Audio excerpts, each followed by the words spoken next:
Pues bueno, a continuación tenemos la presentación del libro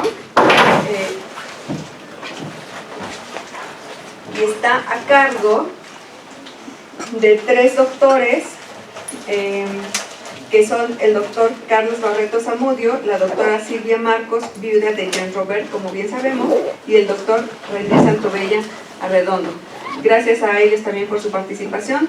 Contamos con 15 minutos cada uno en presentación. Empezará el doctor René Santobella, continúa el doctor Carlos Barreto y concluye la doctora Silvia Marcos. Y bueno, voy a leerles un poco de su reseña.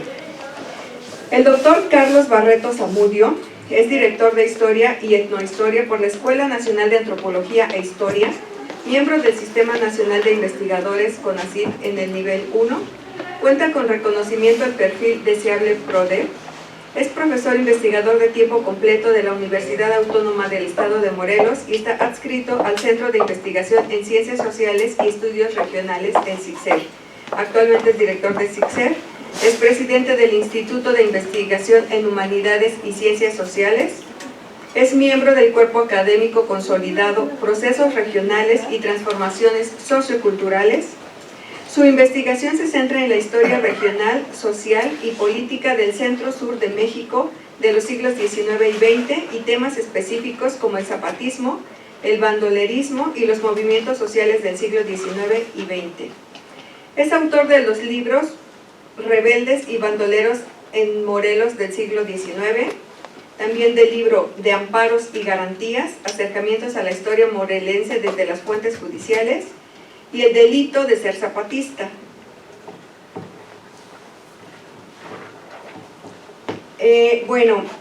Respecto a la doctora Silvia Marcos, ella cuenta con un postdoctorado en Psicología y Sociología de las Religiones de la Universidad de Harvard, es profesora visitante de la Facultad de Estudios de las Religiones del posgrado de la Universidad de Claremont en California, integrante y fundadora del Seminario Permanente de Antropología y Género del Instituto de Investigaciones Antropológicas de la UNAM e integrante del Comité Directivo Permanente de la Asociación Latinoamericana para el Estudio de las Religiones. Es profesora visitante de la Cátedra de Teologías Feministas en la Universidad Iberoamericana en la Ciudad de México. Recibió varios premios y becas como la del Programa de Estudios de las Mujeres en la Religión de la Universidad de Harvard. Fue humanista en residencia de la Universidad de la Ciudad de Nueva York en el Programa de Estudios de la Mujer, investigadora invitada del Centro de Estudios de la Mujer de las 5 universidades. Ha sido profesora visitante de la Universidad de Harvard, Universidad de Eslovenia, Universidad de Claremont en el Departamento de Educación, Universidad de Riverside en California, Universidad Simón Bolívar en Quito, Ecuador, y de la Universidad Nacional Autónoma de México. Gracias. Como conferencista invitada en varias universidades ha estado en Brasil, Ecuador, Perú, Argentina, Bolivia, Colombia, Venezuela, Trinidad y Tobago y en Cuba. También ha impartido conferencias, cursos, seminarios y talleres en Filipinas, India, Indonesia, Taiwán, Estados Unidos, Japón, Corea del Sur, Canadá, Francia, Alemania, Nueva Zelanda, Turquía, Egipto, Jamaica y Kurdistán, Camboya, Vietnam, Argelia, Túnez y también en Rumania. Y bueno, Rumanía, disculpen ustedes. Y también, bueno, respecto al doctor René Santobella Arredondo, él es psicólogo, egresado de la UAM, institución en la que fue docente en la Facultad de Psicología y director de la misma, entre 1989 y 1994.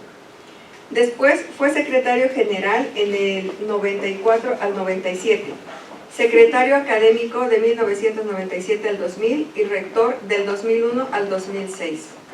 Fue secretario de Educación en el Estado entre octubre del 2012 a diciembre del 2013, integrante de la Junta de Gobierno de la Universidad Autónoma del Estado de Morelos del 2015 al 2018, y ha publicado 9 capítulos de libro, 10 artículos en revistas científicas, 4 prólogos y alrededor de 60 artículos de opinión en el periódico El Regional del Sur. Y ha sido conferencista en cerca de 90 eventos académicos nacionales e internacionales. Y bueno, pues les pido un aplauso para cada uno de ellos y les agradecemos. Buenas tardes. Muchas gracias, doctor y amigo Juan González, por la invitación a esta tercera jornada de arquitectura y comisión in memoriam Jan Robert. Y me es muy grato compartir esta mesa con una buenísima amiga, doctora Silvia Marcos, y con el Juan Carlos Barreto, también un gran amigo. Bueno, el libro La Edad de los Sistemas, en el pensamiento del Illich tardío de Jan Robert, podría también llevar por título La celebración de la amistad. Este es un libro que no tiene desperdicio. Desde el prólogo escrito por Javier Sicilia hasta el apéndice, que es el discurso de apertura realizado por el propio Jan Robert en un coloquio organizado por él mismo en la Universidad Autónoma del Estado de Morelos para conmemorar el 10º aniversario luctuoso de Ivan Illich. En efecto, al inicio del prólogo, Javier Sicilia refiere que cuando Jan Robert acudió al Centro Intercultural de Documentación, interesado por las discusiones organizadas por Illich en torno a los grandes debates sobre los axiomas no cuestionados de la modernidad y de la sociedad industrial, quedó atrapado por las sorprendentes y profundas reflexiones que ahí tenían lugar. Dentro de ellas, lo que más le interesó fue el concepto de la contraproductividad, a través del cual se formula la idea de que las instituciones productoras de servicios, como la escuela, la medicina y el transporte motorizado, una vez que sobrepasan determinados umbrales, se tornan contrarias a los propósitos para los que fueron instauradas. Uno de estos fenómenos contraproductivos en particular, el de los vehículos motorizados, fue el que capturó su atención. Veía en él, dice Javier Sicilia, el signo ominoso de la barbarie del industrialismo y la destrucción de las culturas vernáculas. A ese respecto, Jan Robert nos platica en el libro, señala que durante una estancia en Ámsterdam, en 1962, vio nacer un proyecto de ciudad que proponía sustituir los automóviles por bicicletas públicas. Ese movimiento, señala, iba más allá de una simple bicicletización de la ciudad. Más bien se trataba de poner a debate el imperativo automovilístico que empezaba a trastornar las ciudades europeas, trazando a través de su tejido histórico calles de circulación rápida, circunvalaciones y anillos periféricos, en el vano esfuerzo de realizar lo imposible, es decir, aumentar la velocidad media de la circulación en las ciudades industriales. Así pues, desde antes de llegar a México, al urbanista Jan Robert le quedaba claro que la planificación de las ciudades se efectuaba dando prioridad a la circulación motorizada en desmedro de la del peatón, lo cual supone una transferencia neta de privilegios de los más pobres hacia los más ricos. De ahí que cuando entre 72 y 73 asiste a los debates del CIDOC, entendió con claridad el planteamiento illichiano, contribuyendo en lo sucesivo a su enriquecimiento. Con una concisión notable nos expone en qué consistió la propuesta formulada desde el CIDOC, señalando que Illich elaboró un proyecto de estudios de las instituciones de servicios a la luz de la razón, una razón sostenida por conceptos científicos, su examen acucioso de las instituciones de educación, de transporte y de salud, que hacen, pero no siempre, lo contrario de lo que prometen y que por tanto son contraproductivas. No obstante tal carácter, dichas instituciones se instauran y arraigan en las sociedades industriales a manera de un imperativo, haciendo a sus usuarios depender de ellas. Para los efectos de esta presentación y de una anterior que tuvimos hace pocos días, leí el libro 2 veces. En la segunda lectura me sucedió lo que invariablemente me ocurre cuando releo un texto de Ivan Illich. Encuentro nuevos detalles que no había notado previamente, incluso nuevas significaciones de distintos fragmentos, provocando que me sumerja en sucesivas elaboraciones conceptuales diversas. Aunque el título del libro sitúa su interés en el trayecto del pensamiento de Illich después del CIDOC, en realidad el trabajo recorre el conjunto de su obra. De ese modo, Jan Robert nos expone los planteamientos e hipótesis principales formuladas en el CIDOC, la agudeza de su examen crítico a la escuela, al hospital y a la industria del transporte, la conformación de un etos industrial que podría enunciarse con una frase del propio Robert, que dice: es un andar en el que cada nuevo paso requiere de una nueva renuncia a mi autonomía, para después preguntarse, ¿cómo, en un tiempo en el que la fe en el desarrollo aún no había sido desmentida por los hechos, un autor profundamente creyente, porque además había ejercido el ministerio, deviene filósofo crítico e historiador de las herramientas?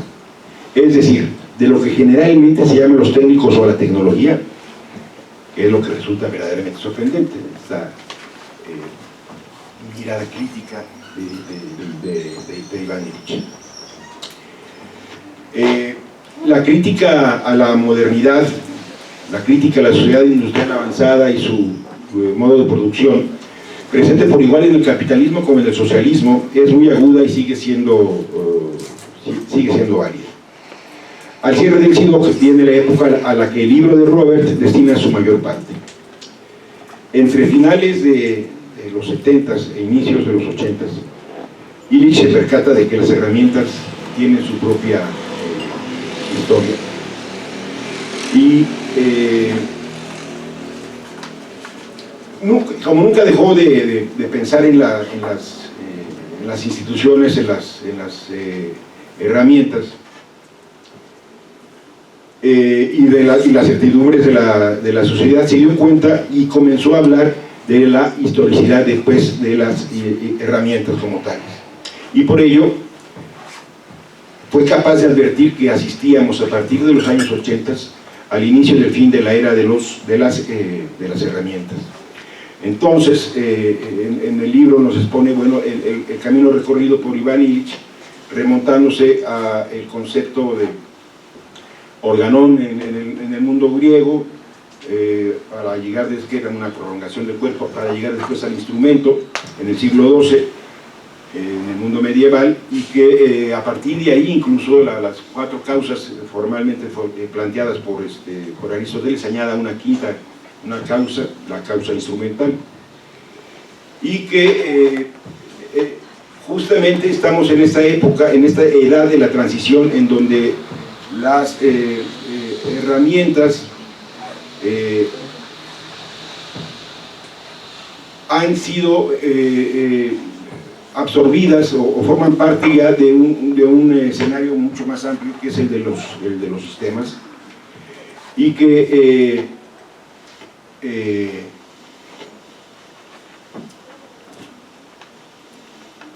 reconfiguran el conjunto de la manera de considerar las cosas. Este historiador excepcional, Iván Illich, que abreva en más de 10 idiomas sus fuentes de investigación, distingue que hay 2 tipos de historizar los trayectos del pasado hacia el presente. Por un lado están la historia de los desarrollos, que es la versión más popular, en donde se hurga en el pasado para buscar, quién sabe si realmente lo sea, algo que se asemeje, por ejemplo, si es la historia de la educación, a la educación, o si es la historia del dinero, al dinero, etc., hasta llegar entonces a la reconstrucción al presente. Y la otra también es la historia de las pérdidas.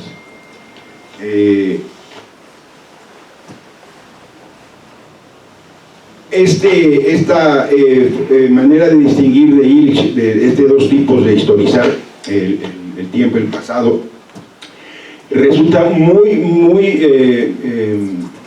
importante, porque es en la historia de las pérdidas en donde uno puede encontrar fenómenos que, como la cultura oral, como las formas de subsistencia, como el género vernáculo, como la agudeza de las percepciones, que solamente buscando colocarse en el espejo del pasado le permite a Illich ir advirtiendo su presencia y el modo de comprender la modernidad desde ese espejo del pasado.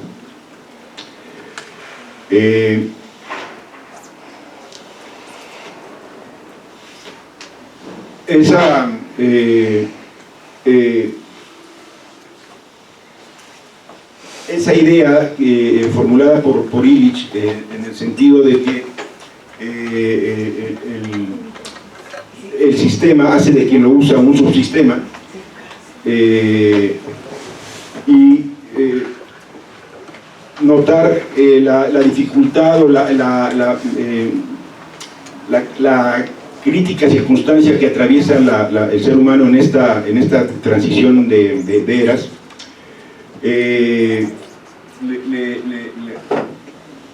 le genera un ánimo bivalente, por un lado de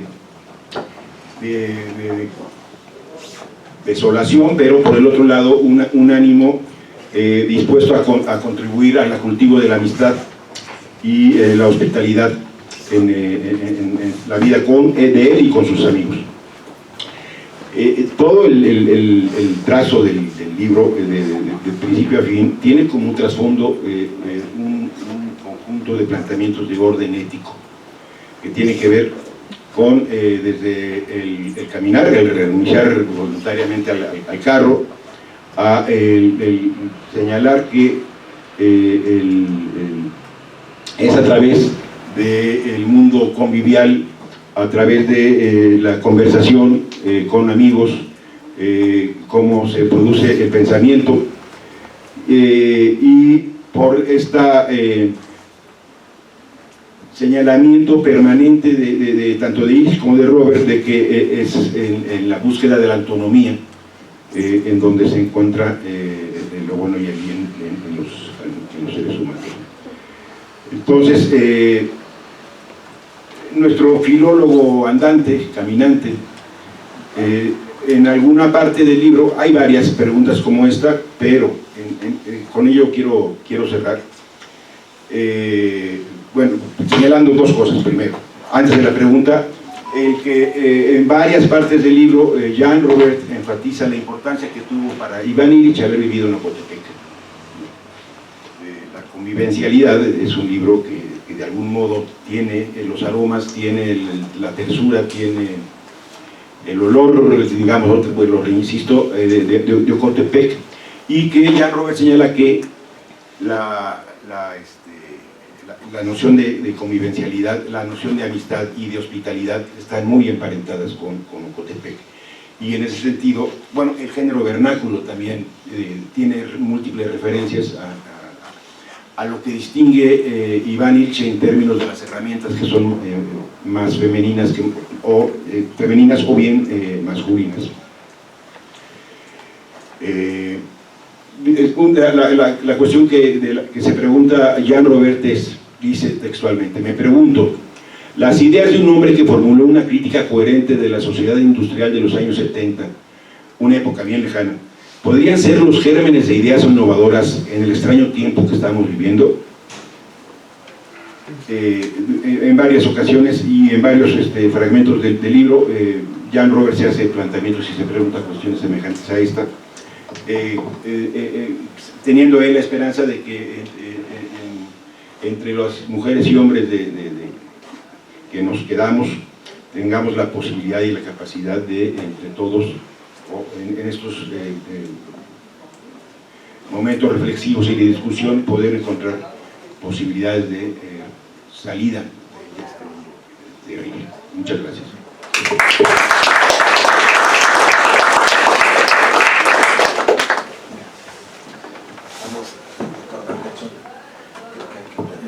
Perdón, está fallando el micrófono, le cambiamos las pilas, pueden ser interferencias al parecer con los teléfonos celulares, no sé, nos rebasa esta situación una vez más, ¿no? Para facilitar las cosas. Gracias.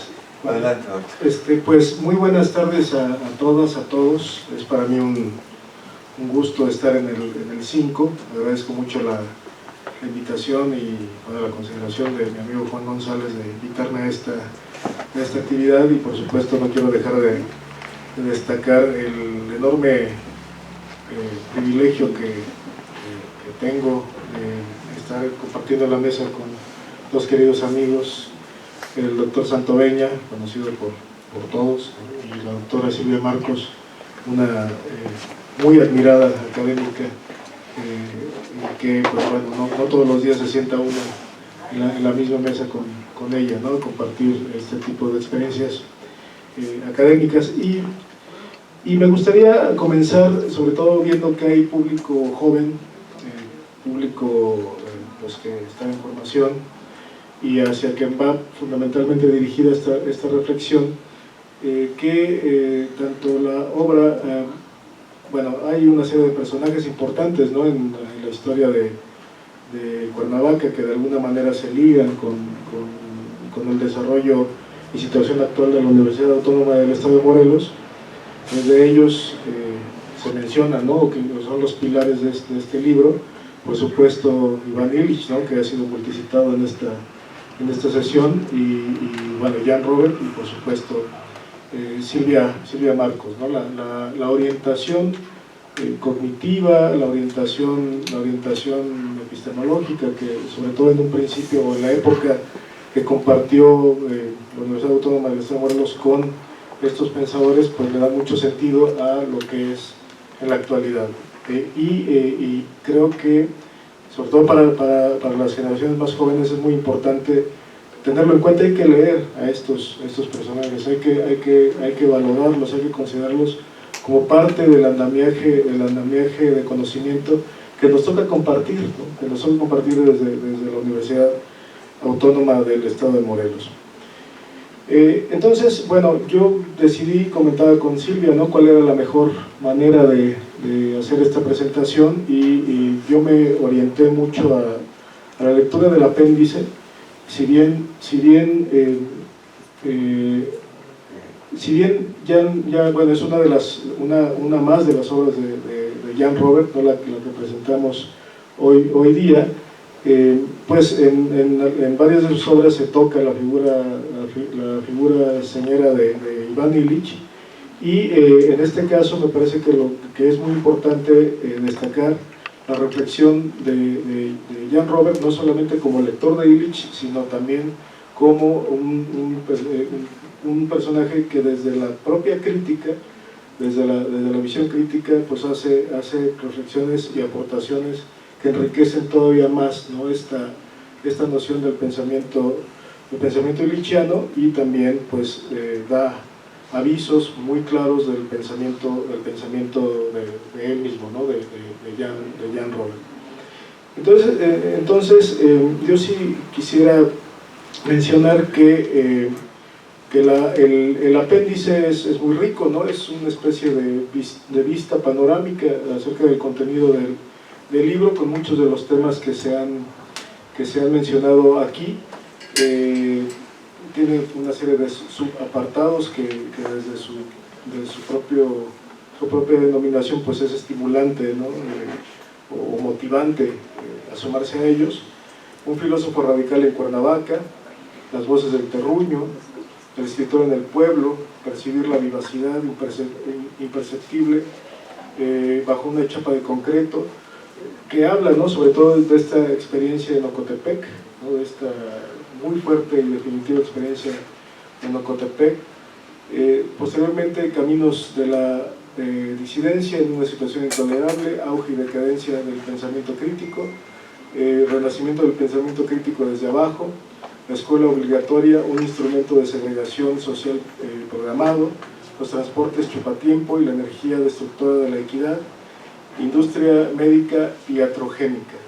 Entonces, de alguna forma, como mencionaba el doctor Santoveña, pues se centra mucho en hablar de esta contraproductividad representada fundamentalmente a través de esos tres pilares: la escuela, la medicina, la urbanización. Son preocupaciones que están constantemente, ¿no?, a lo largo de la obra, y no me quiero extender mucho, no quiero abusar tampoco de su tiempo. Preparé un pequeño texto a propósito de la síntesis de la lectura que hice, ¿no?, tanto del libro como particularmente del apéndice. Considero que de alguna manera, bueno, para nosotros los que ya somos de generaciones anteriores, decir los años 70 es hablar de nuestros tiempos, ¿no? Para las generaciones actuales, pues los 70 pues es el pasado remoto. Eso no es sí, ¿no? Pues sí, maestro, ¿no? De los años 70, pues estamos hablando que nuestros alumnos ya nacieron en el 2000 y más adelante, ¿no? Con este parteaguas, ¿no? De lo que significa el cambio de siglo, el cambio de milenio, y creo que es importante considerarlo. Pero en su momento, tanto Illich como Robert pues hacen una reflexión acerca del estado de la situación de los costos del progreso en ese momento. Y si nosotros revisamos estas reflexiones, pues son aún muy válidas, ¿no? Son muy vigentes, particularmente porque muchos de los problemas que se plantean en el libro pues siguen irresueltos, y no solo irresueltos, ¿no? Sino que siguen más complicados, ¿no? Siguen manifestándose de esta manera. Entonces, bueno, lamento arruinarles el optimismo, ¿no? Si es que lo traen el día de hoy, pero trataré de ser muy sintético, ¿no? Dice, el siglo XX puso en claro que la barbarie no es un horizonte salvaje que se aleja conforme avanza la civilización, sino es su alter ego, su lado oscuro, la letra menuda del contrato. La acumulación originaria como condición permanente de toda acumulación posible, el estado de excepción como paradigma universal de gobierno y el biopoder embiscado en lo más íntimo de la vida cotidiana, llenaron de violencia la centuria en que debieron cumplirse las promesas de la modernidad. Estamos hablando del siglo XX, ¿no? Pero también lo que llevamos del XXI. El cruce de los milenios, el cambio climático como emblema del colapso medioambiental, nos confronta no con la abundancia anunciada, sino con la escasez más radical, el enrarecimiento de las condiciones naturales y sociales que hacen posible la vida. El pasmo universal, por los avances de la ciencia aplicada, dio sustento al espejismo de la modernidad. El lado luminoso del capitalismo estaba en las potencias tecnológicas que había liberado. Sin embargo, las relaciones de propiedad no permitieron compartir la abundancia, la inminente abundancia. Crónica crisis de escasez cuyo origen está en un modo de producir y de consumir del todo insostenibles. Cada vez convence menos el viejo y maniqueo melodrama histórico cuyo héroe eran las virtuosas fuerzas productivas, de su compulsión suicida que lo lleva a depredar sin medida a la sociedad y a la naturaleza. Entre otras torpezas del gran dinero, este libro deja puntual constancia del despojo resultante, de la expansión del agronegocio, de la contraproductividad en la escuela, la medicina, la urbanización. Documentan así la violencia que el capital ejerce sobre la naturaleza y también sobre las personas, como usufructuarias de bienes comunes y como trabajadores. La expropiación del patrimonio familiar y de los bienes comunes, con sus secuelas de sufrimiento y exclusión social. Despojo del suelo y del subsuelo, despojo de las tierras y de las aguas, despojo de la biodiversidad y de los saberes, despojo del patrimonio cultural, tangible e intangible, despojo de los nombres de las cosas y de su significado, despojo del pasado y del futuro, despojo de la esperanza. Su origen coyuntural debe buscarse en el gran descalabro civilizatorio que nos aqueja. Una crisis que, a diferencia de las puramente recesivas, no es de sobreproducción, sino de escasez. De escasez de tierra fértil, de agua dulce, de combustibles fósiles, de climas propicios, de minerales, de espacios geoestratégicos. Su motor económico es la expectativa de captar renta, un sobrelucro, que al propiciar que algunos retiren de la bolsa común una porción extraordinaria e inequitativa de plusvalía, vuelve a la privatización de bienes naturales escasos el mejor refugio contra la incertidumbre económica y la tendencia decreciente de la tasa de ganancia. Al erosionar aceleradamente las premisas naturales y sociales de la vida humana, el capitalismo nos lleva al despeñadero. De eso se dan cuenta los gobiernos, los organismos multilaterales y hasta los capitalistas. Pero el capital en cuanto tal es ciego para todo lo que no sean ganancias, y los mercados que animan la codicia trabajan en contra del sentido común que llama a moderar el saqueo, la contaminación, la pobreza. Bueno, no me voy a extender ya más, voy a cortar. La igualdad desembocó en la acumulación primaria permanente y la fraternidad devino el poder. Pero además de que en lo fundamental el progreso resultó un fiasco, en los tiempos en que le rindió culto la violencia, se desparramó hasta impregnarlo todo. Y así como Marx sostenía que había sido la partera de la historia, hoy podríamos pensar que también para salir del batidero de la trampa civilizatoria en que nos encontramos habrá que recurrir por lo menos a reflexionar, como hacían en ese tiempo, ¿no? Los pensadores que hoy nos convocan. Entonces, bueno, eso es todo lo que tengo que decir el día de hoy. Muchas gracias.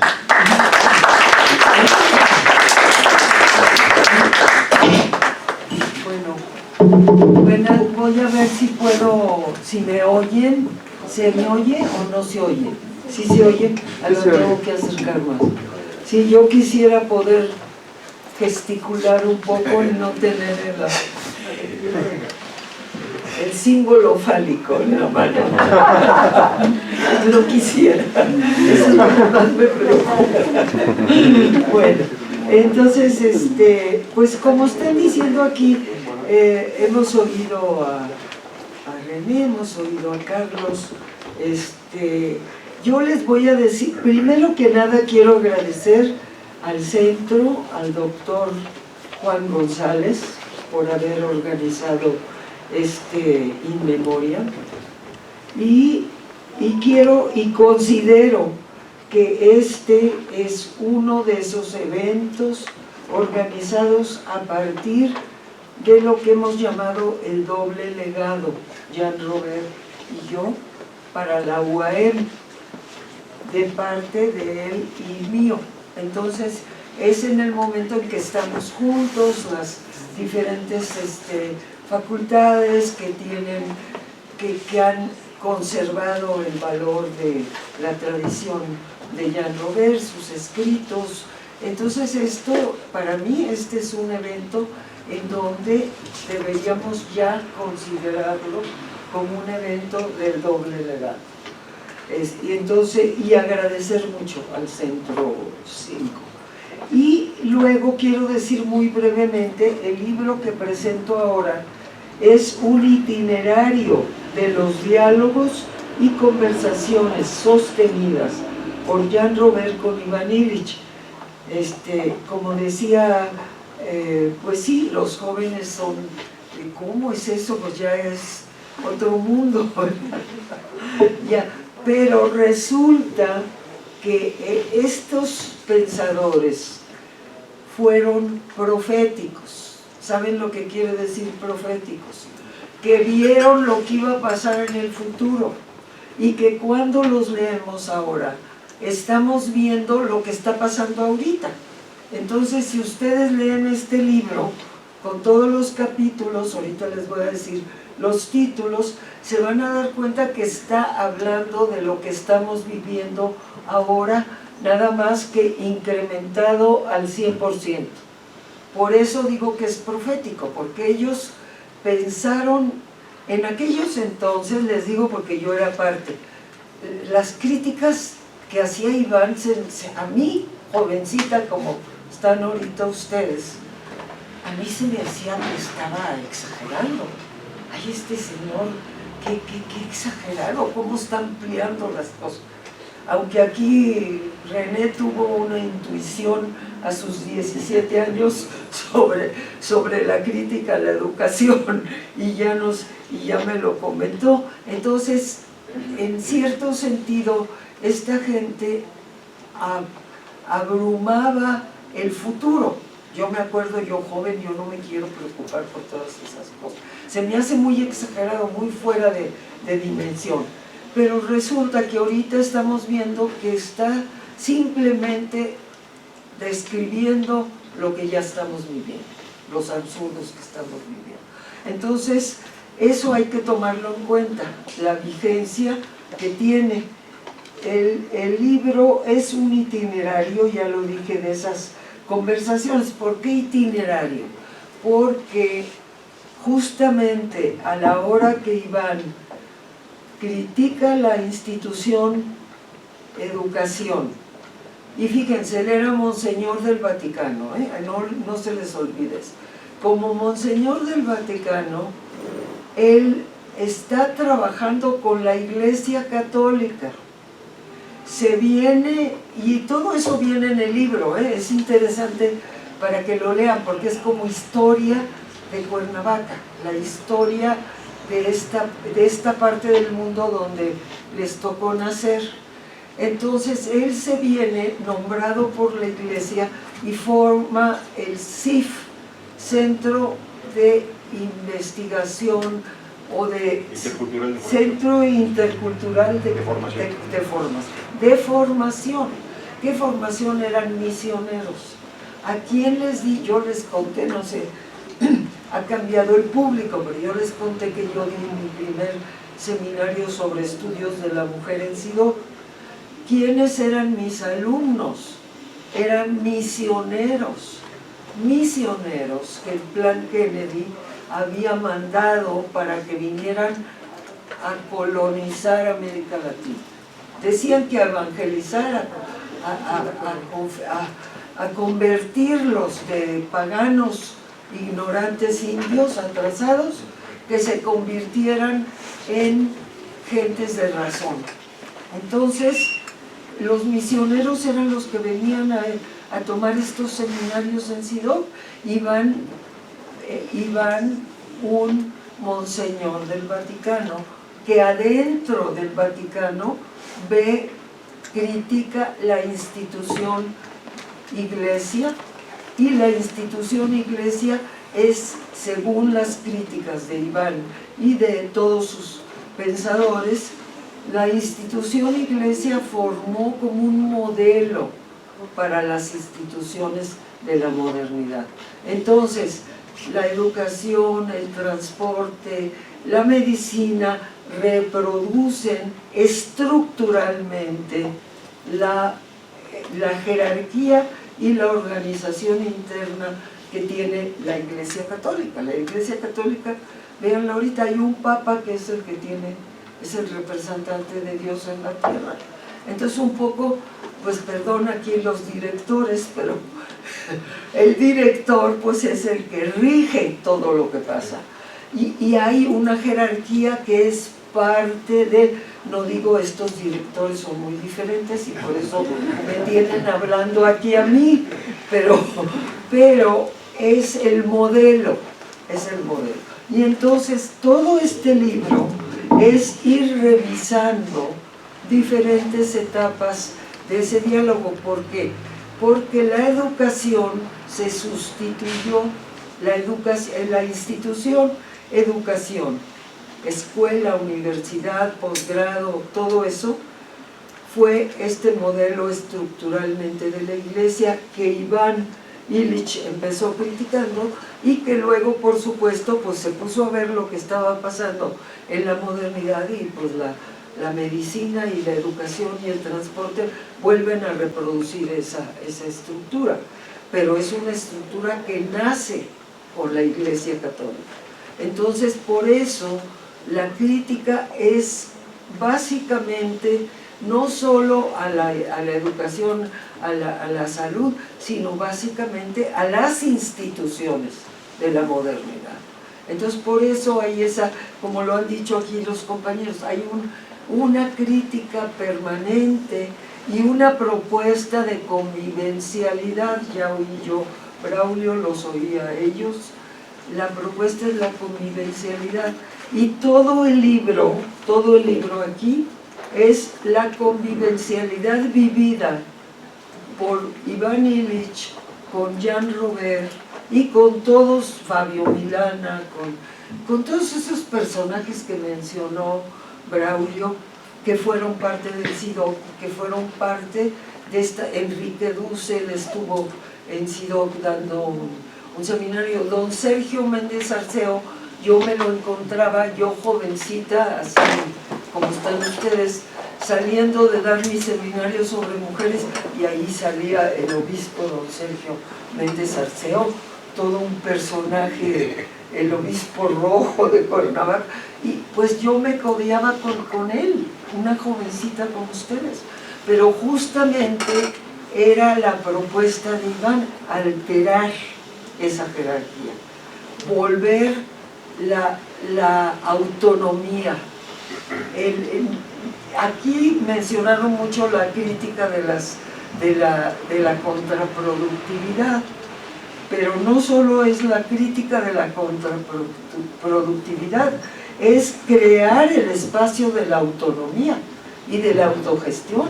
Entonces todo este libro, pero les voy a decir, porque yo sí quiero hacer una lectura soy feminista, Entonces este libro tiene varios capítulos. El capítulo primero, el capítulo segundo se llama Encuentros. Entonces es la gente que la propuesta metodológica alternativa a la educación formal.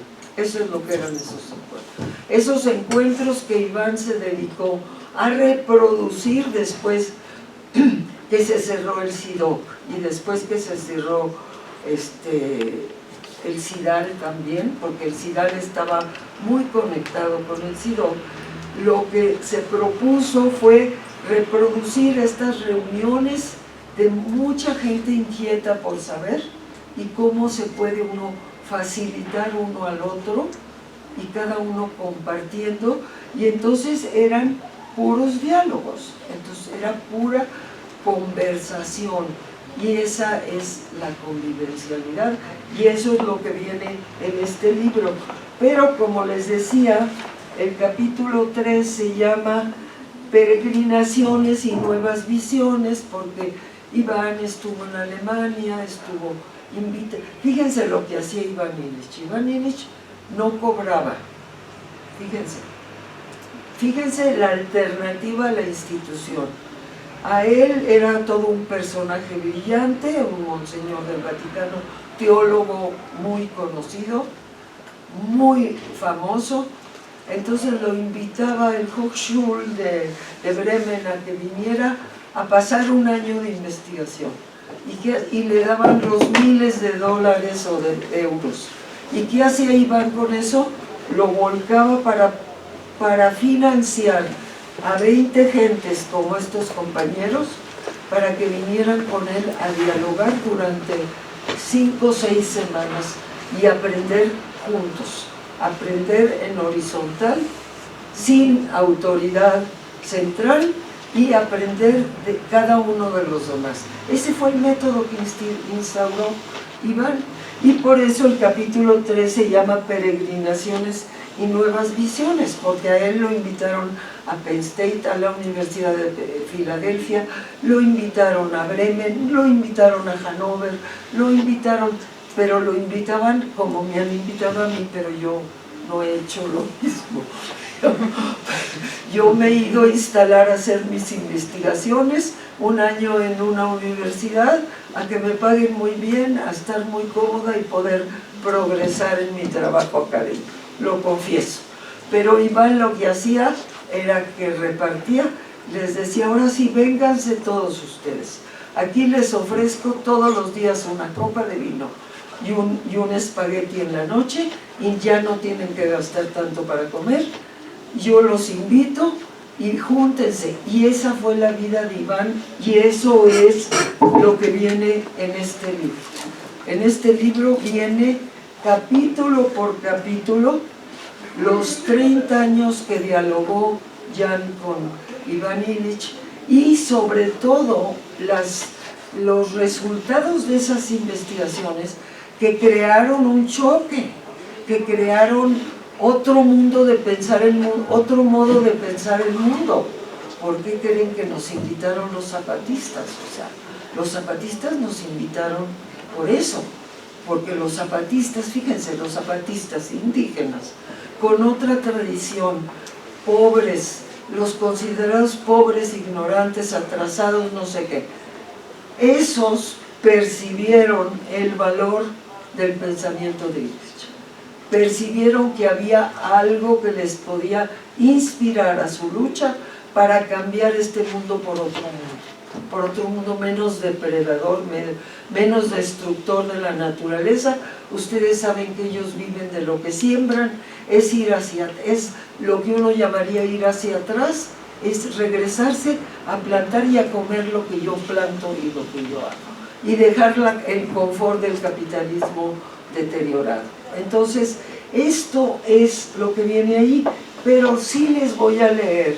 El capítulo 4 se llama Sistemas en la cabeza y trata de los axiomas.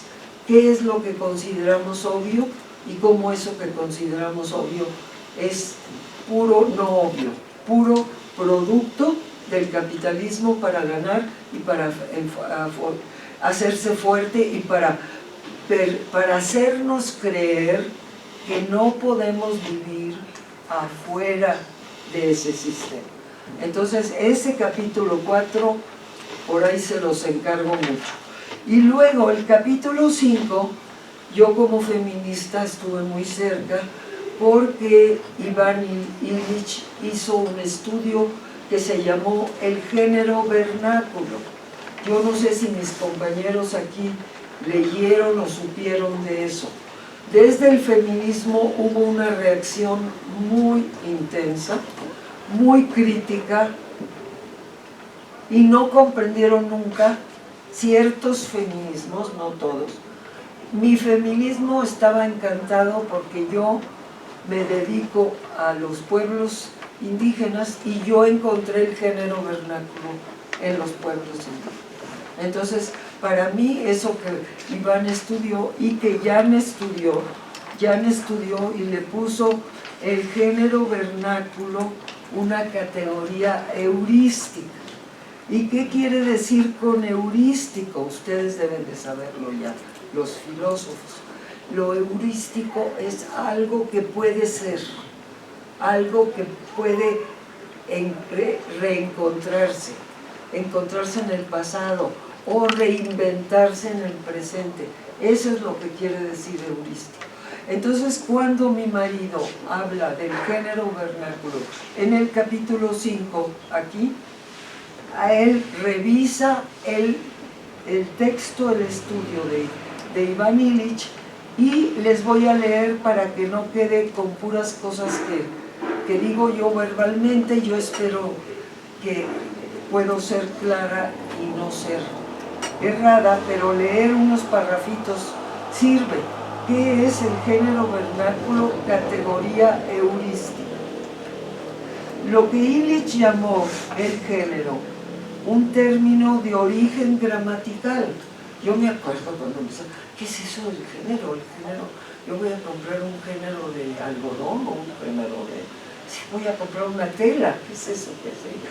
Con género. Esto hace 30 años cuando emergió el género vernáculo. Pero él usa ese término de origen gramatical con un sentido. Es un modo de relaciones entre cuerpos, herramientas, espacios y tiempos masculinos y femeninos que hoy solo sobreviven como influencias subterráneas. Fíjense, influencias subterráneas.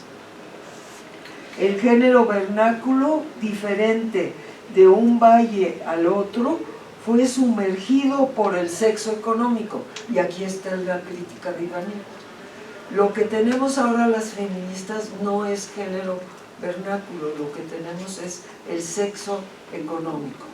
No me quiero tardar más, les encargo que lean el capítulo 5 para ver qué quiere decir el sexo económico. Las feministas no somos parte del género vernáculo. El género vernáculo está en los pueblos indígenas, en algunos pueblos donde todavía existe a nivel subterráneo, acuérdense, no expresadamente. Ahora, cuyo poder hegemónico del sexo económico se superpone al del postulado fundamental de toda economía formal, el axioma de la escasez. Por esta razón,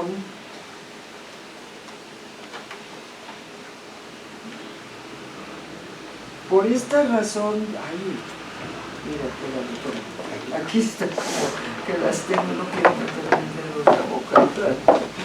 De acuerdo a Illich y Jean Robert, leer la historia a la luz del género es la mejor introducción a una historia aún por escribir.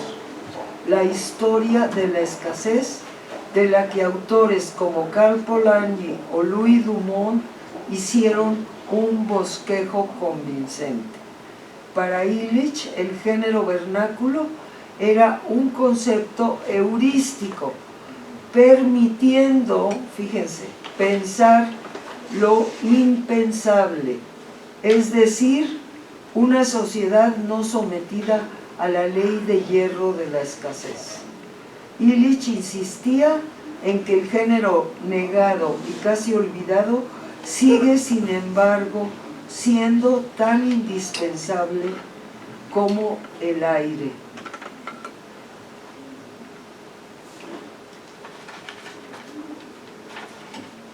Si es cierto que algo del género vernáculo sobrevive bajo el pensamiento único que acompaña al sexo económico y a la modernidad industrial o la modernidad contemporánea, como su sombra, entonces aún tenemos la posibilidad de acordar nuestros sentidos a lo que queda del género entre nosotros. El género no pretende la igualdad, es una propuesta asimétrica. Entonces, sí hay una complementariedad, pero no es igualdad. Esa es la propuesta principal del género vernáculo. Y entonces, bueno, ya con esto yo dije, ¿cómo termino esta presentación de este libro? Y me encontré en un libro. Quiero terminar con un centro del pensamiento de Jean Robert.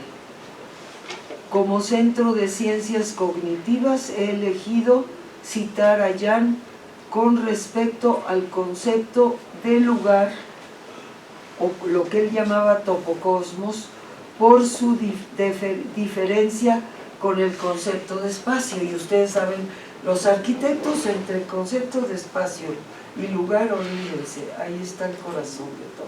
Pues Jean era un gran arquitecto, formado como arquitecto. Incluso me han dicho que, por ejemplo, el prólogo o la introducción que hizo a las obras completas de Ivan Illich en el Fondo de Cultura Económica, hay un teórico, Fabio Milana, que dice que está estructurado arquitectónicamente ese prólogo de Jean. O sea, le encuentran tal, como podríamos decir, misión como arquitecto de Jean, que incluso cuando escribía articulaba su pensamiento con una cierta forma arquitectónica. Entonces, eso que él llamaba el lugar, el topocosmos, esto Jean Robert lo dialogó años con Juan González, Jean-Pierre Dupuy, Braulio Peralta y Alfonso Valenzuela. Les voy a leer estas preguntas. Quisiera entender cómo los lugares heterogéneos se han transformado en el espacio homogéneo de la modernidad. Y ven aquí otra vez es la modernidad la que está testeando. Lugares de ayer, espacios hoy.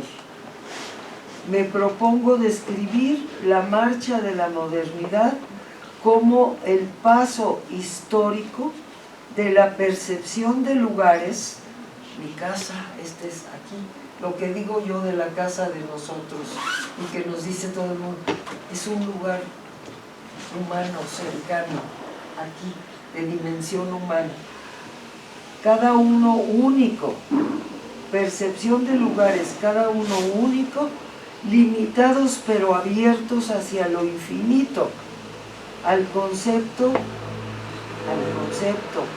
por contradicción, de una extensión ilimitada. Ese es el concepto del espacio. Pero finita, inmensa, pero sin más allá. Modernizar es espacializar. Esa es una de sus preguntas. Segunda pregunta.